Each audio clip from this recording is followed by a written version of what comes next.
നമസ്കാരം. ഉത്തർപ്രദേശിലെ സംഭാലിലേക്ക് പോകാനെത്തിയ രാഹുൽ ഗാന്ധിയെയും പ്രിയങ്ക ഗാന്ധിയെയും പോലീസ് തടഞ്ഞത് തീർച്ചയായിട്ടും രാജ്യത്തെ മുഴുവൻ ഞെട്ടിച്ച ഒരു സംഭവമാണ്. ഒന്ന്, രാജ്യത്തിൻ്റെ പ്രതിപക്ഷ നേതാവാണ് രാഹുൽ ഗാന്ധി. മറ്റേത് പ്രിയങ്ക ഗാന്ധി ആകട്ടെ ഇപ്പോൾ പാർലമെൻറ്റ് അംഗവുമാണ്. അതിനെല്ലാം അപ്പുറത്ത് ഇനി രാജ്യത്തിന് വേണ്ടി ജീവൻ സമർപ്പിച്ച മുൻ പ്രധാനമന്ത്രിമാരായിട്ടുള്ള രാജീവ് ഗാന്ധിയുടെ മക്കളും അതോടൊപ്പം തന്നെ ഇന്ദിരാഗാന്ധിയുടെ ചെറുമക്കളുമാണ്. അപ്പോൾ ഇവരെയൊക്കെ തടയാൻ ആരെങ്കിലും ഇന്ന് ഈ രാജ്യത്ത് തയ്യാറായിട്ടുണ്ടെങ്കിൽ അത് തീർച്ചയായിട്ടും വർഗീയ ശക്തികളുടെ പിന്തുണ കൊണ്ട് മാത്രമാണ്. അതിനെയാണ് ഇപ്പോൾ രാജ്യം ഒന്നടങ്കം ഭയക്കുന്നത്.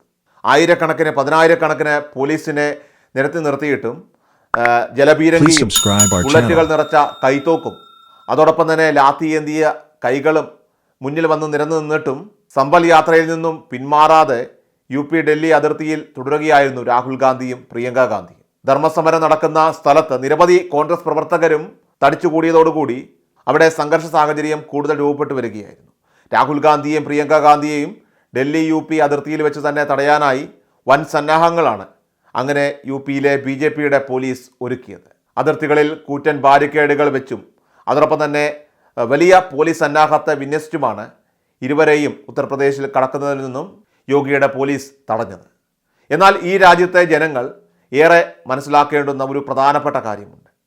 കേന്ദ്രത്തിലെ BJP സർക്കാർ കുറേ കാലമായി ലക്ഷ്യമിടുന്ന ഒരു നേതാവ് അത് രാഹുൽ ഗാന്ധി തന്നെയാണ്. കാരണം 10 വർഷം തിരുവായിക്ക് എതിർവായി ഇല്ലാതെ ഈ രാജ്യം ഭരിച്ച നരേന്ദ്രമോദിയെ 3ാം തെരഞ്ഞെടുപ്പിൽ കേവല ഭൂരിപക്ഷം പോലും നൽകാതെ പിടിച്ചുകെട്ടിയ രാഹുൽ ഗാന്ധിയെ BJPക്ക് പണ്ടേ ഭയമായിരുന്നു. അതറിഞ്ഞുകൊണ്ട് തന്നെയാണ് കേസും കോടതിയും നിറഞ്ഞ ഒരു രാഷ്ട്രീയ ജീവിതത്തിലേക്ക് തള്ളിവിട്ട് രാഹുൽ ഗാന്ധിയെ അയോഗ്യനാക്കാൻ BJP പഠിച്ച പണി 18 എടുത്ത് പിടിപ്പതും പണിയെടുത്ത് കഷ്ടപ്പെട്ടത്. ആ നീക്കങ്ങളിലെല്ലാം തന്നെ ഇപ്പോൾ പരാജയപ്പെട്ടപ്പോൾ BJP ഈ നീക്കത്തിലൊരു അപകടം മുന്നേ മണത്തതാണ്. ഇപ്പോൾ പ്രിയങ്ക ഗാന്ധി കൂടി പാർലമെൻറ്റിനുള്ളിലേക്ക് എത്തിയതോടുകൂടി BJPക്ക് സംഗതി പണിപാളി എന്ന് ഇപ്പോൾ മനസ്സിലായിരിക്കുന്നു. ജനങ്ങളുടെ ഇടയിലേക്ക് കടന്നു ചെല്ലാനുള്ള ഇന്ത്യയുടെ കഴിവ്, കാര്യശേഷി അത് കൊച്ചുമക്കൾക്കും ഉണ്ടെന്ന തിരിച്ചറിവ് ഇപ്പോൾ നരേന്ദ്രമോദിയെയും അതോടൊപ്പം തന്നെ BJPയെയും വല്ലാതെ അങ്ങ് വിരളി പിടിപ്പിക്കുകയാണ്. അതാണ് പ്രതിപക്ഷ നേതാവ് രാഹുൽ ഗാന്ധിയെ വഴിയിൽ തടയുന്ന അപൂർവങ്ങളായിട്ടുള്ള ചെയ്തികളിലേക്ക്, പ്രവൃത്തികളിലേക്ക് ഇപ്പോൾ UPയിലെ BJP സർക്കാർ കടന്നിരിക്കുന്നത്.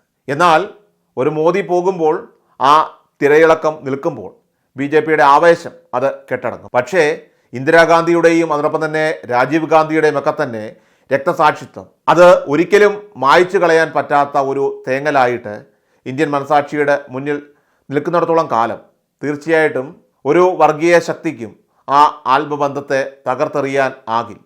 അതുകൊണ്ട് തന്നെ ഈ സംവാലിലും രാഹുൽ ഗാന്ധിക്ക് തന്നെയാണ് വിജയം. കാരണം തളർത്താനും തകർക്കാനും ശ്രമിച്ചവർക്ക് അതിന് കഴിയുന്നുണ്ട്. പക്ഷേ 5-10 വർഷത്തേക്ക് ഏറിപ്പോയാൽ 15 വർഷം. എന്നാൽ ഒരു ഫിനിക്സ് പക്ഷിയെപ്പോലെ ഇപ്പോൾ തിരിച്ചു വരാൻ കോൺഗ്രസ് കുടുംബത്തിന് കഴിയുന്നത് തീർച്ചയായിട്ടും അത് അവർക്ക് ഈ രാജ്യവുമായിട്ടുള്ള ആത്മബന്ധം അത് ഒന്നുകൊണ്ട് മാത്രം തന്നെയാണ്. അതുകൊണ്ട് രാഹുൽ ഗാന്ധി എത്രയോ തകർക്കാൻ ശ്രമിക്കുന്നോ അത്രയ്ക്ക് നഷ്ടം തന്നെയാണത് BJPക്ക് ഉണ്ടാക്കുന്നത്.